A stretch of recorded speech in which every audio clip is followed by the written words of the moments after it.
Welcome to our Glory Globe TV viewers. Breaking news yesterday morning.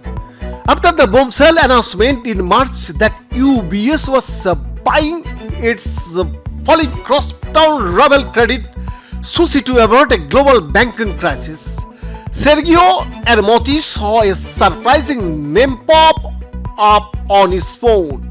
The caller was UBS chairman Tom Kaur.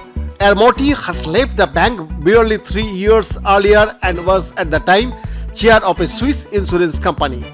I was definitely not expecting the phone call, Ermotti told CNN on the sidelines of a conference in Geneva last month.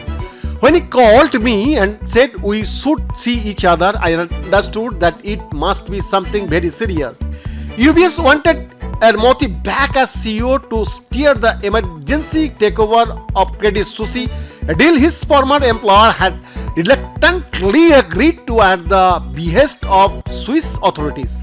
Despite steep opposition from some shareholders and local lawmakers, Ermotti agreed to return, signing up for a high-stakes undertaking with no historical precedent, combining two so-called global systematically important banks.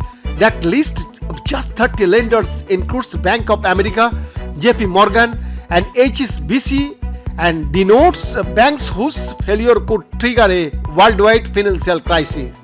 If the merger proves unsuccessful, confidence in UBS could be impacted, which has the potential to trigger instability in the wider financial system, said Anke Rengen, a banking analyst at RBC Capital Markets.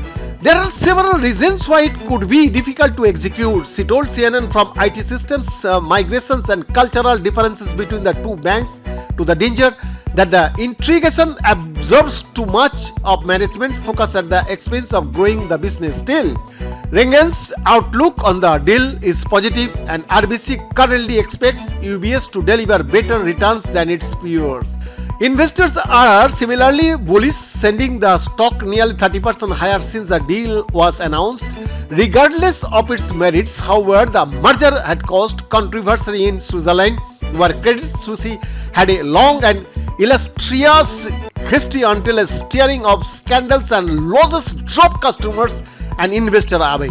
There is a lot at stake for the country, home as it is now to a combined bank with assets double with size of its annual economic output.